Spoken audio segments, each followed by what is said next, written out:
bien, bonjour à toutes et à tous, c'est Doudou56, on se retrouve pour une nouvelle vidéo. Alors, dans cette vidéo, une vidéo donc très spéciale, car dans cette vidéo, nous allons parler du nouveau film qui est sorti, Solo, A Star Wars Story. Voilà. Le nouveau Star Wars qui vient de sortir, donc on est le 23 mai, je viens de sortir de la séance cinéma. Et donc, cette vidéo va se dérouler dans une partie, donc, avec spoil, et sans spoil. Donc on va commencer par la partie sans spoil, pour ceux qui n'ont pas encore vu le film, et une partie avec spoil. Voilà. Donc pour ceux qui ne l'ont pas encore vu, qui pourront donc aller le visionner et après revenir sur ma vidéo. Donc juste avant, j'aimerais juste mettre le dernier trailer qui est sorti pour vous remettre un peu dans l'ambiance, et puis on commence tout de suite.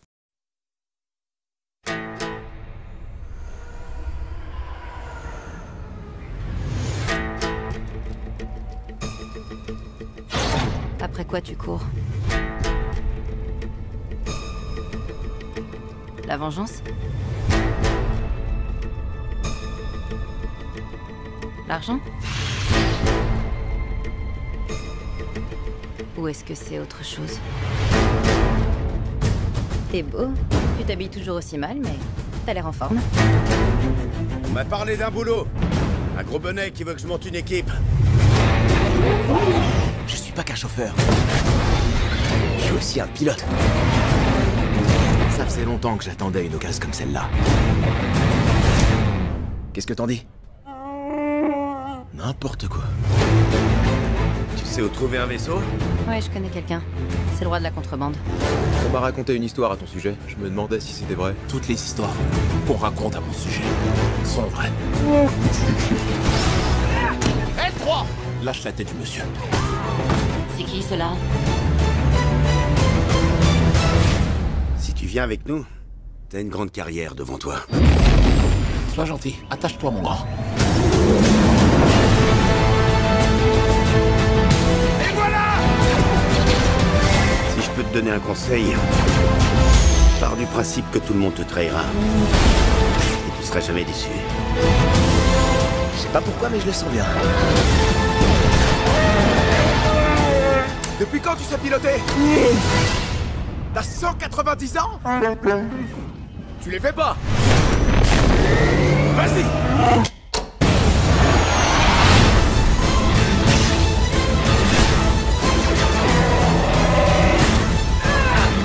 Je suis trop contente d'être là!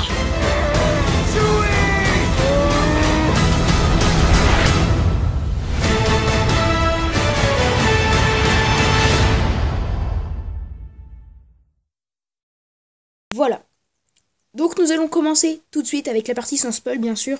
Donc déjà, ce film est super. Je vous conseille d'aller le voir fortement. On retrouve bien sûr donc Han Solo, Lando, comme dans le trailer, excusez-moi. Et c'est vraiment cool parce que on s'attarde pas sur la présentation des personnages que l'on y trouve.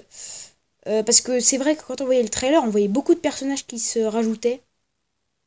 Donc c'est pour ça qu'on se disait, ouais, mais c'est pas terrible parce que ça va mettre trop de temps sur la description des personnages. En tout cas, c'est ce que moi je pensais. Mais au final, non, ça va parce que ils arrivent quand même. Là, Lucasfilm a réussi donc à essayer de minimiser un petit peu la présentation des personnages qu'on rajoute. Par contre, bien sûr, on a là toute l'histoire de Han Solo, le raid de Kessel, bien sûr. Hein, on en avait entendu parler, d'ailleurs, on entend parler dans le Star Wars 4 et 7. Donc, du fameux raid de Kessel, je vous donne pas plus d'informations. Hein. Allez voir le film, vous verrez, donc c'est vraiment super. On voit également la rencontre, bien sûr, entre Han Solo et Chewbacca, comme on l'attendait, bien sûr. Et c'est vrai qu'on retrouve également, comme je l'avais dit, cet univers western. Hein, j'étais quasiment sûre qu'on allait le retrouver parce que c'est Han Solo, ça m'a fait un peu penser à ça et ça fait un peu partir de l'univers Star Wars et c'est plutôt positif parce que moi au début je m'étais dit oui, mais le problème c'est que comme dans Rogue One on rentre trop dans l'univers Star Wars et j'aime pas ça du tout, qu'on reste trop cadré, et là c'est bien parce que ça sort un peu de ça Et c'est plus, en plus, dans le milieu Star Wars, ce que j'aime bien, c'est un peu la contrebande dans Star Wars, tout ça, un peu comme Star Wars Rebels, des trucs comme ça. C'est hyper bien, parce qu'on retrouve quand même des super... des super choses qui ne pourraient pas être dans la série Star Wars actuelle, dans la série Star Wars actuelle, parce que là, heureusement qu'il y a des petites histoires comme ça qui sont hors de la saga, mais qui en font quand même partie et qui nous détaillent plus d'informations sur un personnage, parce que c'est vrai qu'on n'avait pas trop d'informations sur Han Solo dans le 4, 5 et 6, parce que c'était pas trop détaillé. Luke et Leila on en avait, mais pas Han Solo. Là on en a vraiment beaucoup plus. En tout cas voilà, hein. Pour la partie sans spoil, juste avant de partir, je vous conseille d'aller voir le 4, le 5 et le 6 de Star Wars, si ce n'est pas déjà fait. Et puis le 7. Voilà, c'est juste comme ça pour vous dire qu'est-ce qu'il faut re-regarder. Parce que c'est vrai qu'après, sinon, comme ça en fait, ça vous remet un peu dedans. Et surtout, on a des personnages qui réapparaissent auxquels on s'y attend pas du tout. Mais je vous en dis pas plus. En tout cas, c'était vraiment un bon film que j'ai vu. Donc je vous conseille franchement d'aller le voir. Moi j'aime bien cet univers western, tout ça, et c'est ce qu'on retrouve donc dans ce film, donc c'est pour ça que je vous conseille d'aller le voir. Bon, en tout cas, c'est terminé, je vous laisse donc 5 secondes pour quitter ceux qui n'ont pas vu le film encore, et puis on va passer à la partie avec spoil. Donc, on est parti, 5 secondes.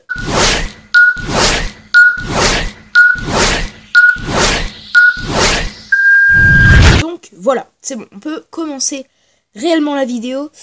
Alors déjà, ce film m'a énormément plu. Pourquoi ? Parce que rien que au début, je m'y attendais pas du tout à ce que ça commence comme ça et que Han Solo vivait d'abord sur Corellia. On s'y attendait pas du tout de savoir que Han Solo vivait sur Corellia. Et ce qui m'a le plus surpris au début, c'est de savoir qu'il avait déjà une amoureuse avant Leila. Et donc là on peut voir en fait donc qu'il a une amoureuse et qui ce qui va faire un peu la base de toute l'histoire et la raison justement pour laquelle il va devenir le vrai Han Solo, pour ça tout simplement la retrouver. Il va donc pendant plusieurs années, pendant 3 ans, la chercher et essayer donc d'avoir un vaisseau. Et aussi, ce qui m'a également surpris, c'est qu'il va s'inscrire à l'école de pilotage de l'Empire. Donc, à savoir, quand on voit Han Solo dans le 4, 5, 6 qui est tous les Stormtroopers, on a du mal à imaginer que pendant 3 ans, il a servi l'Empire. Et clairement, ça m'a vraiment surpris. Et c'est après que là, on a des gros clins d'œil à la plupart des westerns. On a une attaque de train. Ils doivent prendre un train, prendre la cargaison d'un train. Et ça fait un peu western avec leurs pistolets. Ça fait un peu revolver là, ils vont s'attaquer au train. Ça, c'est énorme. Et quand on retrouve également Chewbacca avec Han Solo, la rencontre. Alors, à la base, quand même, Chewbacca qui était un prisonnier. Et donc, qui a aidé. Donc, Han Solo a aidé Chewbacca à se libérer. Et c'est réciproque également. Chewbacca a énormément aidé Han Solo. Et on sait. Et ce qu'on ne savait pas, c'est que le Faucon Millenium, de base, donc, appartenait à Lando. Et c'est Lando, tout simplement, dans un pari, qui va devoir donner son vaisseau à Han Solo. Et qui, donc, va forcément avoir le Faucon Millenium. Et ce qui m'a aussi énormément hype, c'est le raid de Kessel, bien sûr, que j'attendais énormément. J'en avais énormément entendu parler, je savais même pas ce que c'était. Et au final, le raid de Kessel, c'était dans les mines sur Kessel. Voilà, où ils extraient, je sais plus le nom de la matière, excusez-moi, du petit cristal. Et là, ils en avaient besoin donc, pour construire, pour faire marcher les moteurs, ça les boostait. Et donc, voilà, quand il a fait le raid de Kessel, c'est juste énorme. Et voilà, on a un peu ce truc... contrebandier un petit peu dans Rogue One, on le retrouve, mais là plus particulièrement ici dans ce Solo Star Wars Story. Franchement, Han Solo, je l'imaginais pas du tout comme ça, il a pas du tout la même personnalité.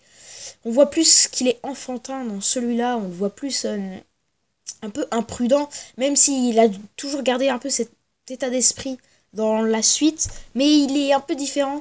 Bon, il est toujours sûr de lui, ça a vraiment pas changé. Mais par contre, il a une personnalité un petit peu différente. C'est-à-dire qu'il est beaucoup moins naïf dans le 4, 5 et 6 que dans l'histoire qu'on a là. Et je me suis fait une vision différente de lui, qui est plutôt positif, car il a énormément changé avec le temps, et on voit qu'il redevient comme il était avant quand il rencontre Layla, et également dans la dernière trilogie, dans le 7 et le 8, on voit également comment il est, enfin pas dans le 8, il est mort dans le 7 bien sûr, normalement vous l'avez vu le 7, donc c'est pour ça, voilà. Alors également, juste info, pour ma prochaine vidéo, pour mes prochaines vidéos, je vais faire un Star Explication sur Han Solo. Voilà, vu que j'ai plus d'informations aujourd'hui, je vais pouvoir vous expliquer sa vie en plus en détail. J'en avais pas fait encore et j'hésitais. Et puis voilà, il y a une petite histoire quand même à raconter, même si, bon, elle est pas... presque tout le monde la connaît si vous avez regardé ce film, mais comme ça, ça pourra un peu plus vous éclairer si vous n'avez pas bien compris le film. Également, le truc dont je voulais vous plus parler. On retrouve Dark Maul. Dark Maul, alors là, je peux vous assurer que Lucasfilm a visé parfaitement dans le mille. Pouf, ils ont réussi à nous faire un truc. On s'y attendait pas du tout à ce que l'amoureuse de nous, Han Solo, travaille pour Dark Maul. Depuis le début. Et c'est juste énorme. On voit Dark Maul en hologramme. Au début, on voit une capuche. On se dit c'est Dark Sidious. Elle travaille pour Dark Sidious. La traite. Non. Pour Dark Maul. Donc forcément... il l'attend sur Dathomir. Donc sa planète où il s'est fait réanimer après avoir perdu son duel contre Obi-Wan Kenobi. Et voilà. C'est sûr que... Quand on s'y attend pas du tout, il nous faut revenir un personnage qui vient mais des films du début de la trilogie. Il nous faut revenir comme ça d'un coup, hop, on va reprendre lui, et c'est une super idée. Et également, je m'étais demandé, au début, quand j'ai vu le trailer, je me suis dit, il va y avoir des courses de vaisseaux, un peu comme dans le 1, mais au final, non. Au final, non. Un peu dommage, j'aurais bien aimé avoir des courses de modules, que Han Solo ait fait des courses de modules quand il était plus petit, un peu comme Anakin Skywalker, pour le donner justement je sais pas, mais c'est vrai que ça colle pas trop, mais je sais pas, ça aurait pu être pas mal, ou un truc un peu du genre des courses de vaisseaux illégales qu'il fait juste pour le plaisir, pour se nourrir, ou des choses comme ça. Mais là, ils ont trouvé un peu comme Han Solo, il était avec Jabba the... on ne voit pas justement, également ce qui m'a par contre déçu, on ne voit pas avec Jabba the Hutt, on le voit pas du tout avec Jabba the Hutt. Et du coup, on sait pas depuis quand est-ce qu'il connaît vraiment Jabba. Et voilà, après c'est comme ça, mais bon, il n'y a pas besoin de savoir beaucoup plus sur Jabba the Hutt, ça paraît que ça soit une grosse limace intergalactique, on n'a pas trop besoin d'en apprendre plus. C'est vrai que c'était plus sur Han Solo, mais c'est vrai que oui, cet instinct western qui est rajouté est vraiment super. Et en fait, le problème de ça, c'est que ils ont rajouté trop de personnages à mon goût, et que vu qu'il y a trop de personnages, ils meurent beaucoup trop rapidement. Et vous allez me dire, mais qu'est-ce que tu veux dire par là? Pourquoi les personnages meurent trop vite? Tout simplement parce qu'ils mettent des personnages en place juste pour une seule histoire en fait, et ils vont vite au final servir à rien parce qu'ils vont mourir en fait. On sait qu'ils vont mourir s'ils ont une trop grosse importance auprès d'Han Solo. On sait déjà qu'ils vont mourir, ou tout simplement qu'on va pas les revoir et qu'ils vont partir. C'est ça le problème, c'est que là ils ont rajouté un petit peu trop de personnages. Dans Rogue One, ils avaient réussi à doser ça. Mais bon, voilà, avec Jyn Erso. Et avec Jyn Erso, on se doutait aussi un tout petit peu, voilà, comment ça allait finir. Voilà, c'est vraiment délicat.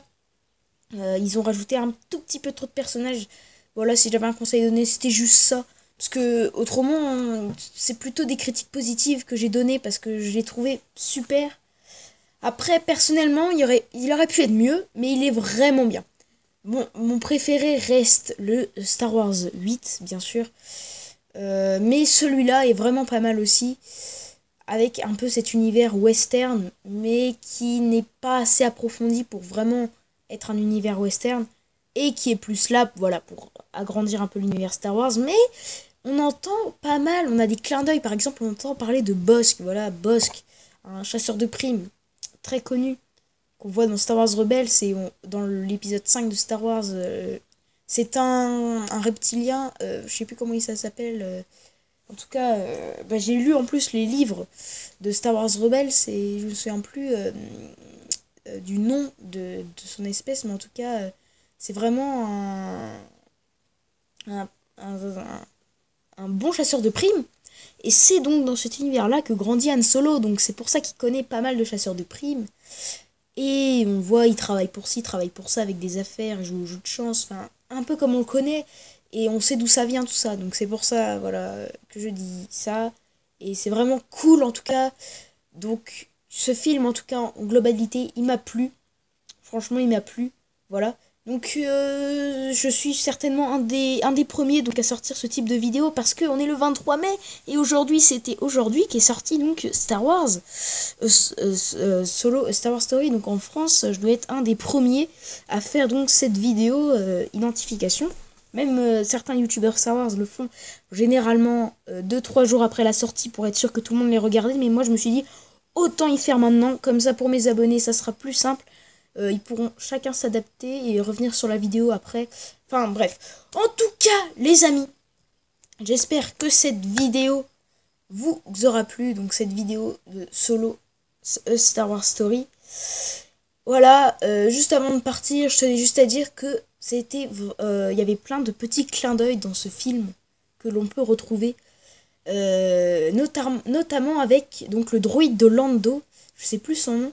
Alors moi, honnêtement, si je devais lui donner une personnalité, je donnerais la personnalité de Marianne. Pourquoi ? Parce que ce droïde va libérer tous les autres droïdes et tous les esclaves. Donc pour faire une grande rébellion, une grande révolution.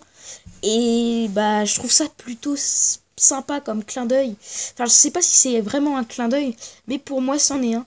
Parce que ça représente en tout cas un personnage héroïque. Voilà, c'était juste avant de partir que je voulais vous dire ça.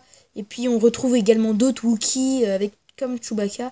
Et c'est vraiment cool. Et on voit aussi que l'Empire, ils font pas non plus que le bien. Hein, et puis même, parce qu'on comprend pas trop. On comprend pas trop pourquoi dans le 4, 5 et 6, ils attaquent l'Empire.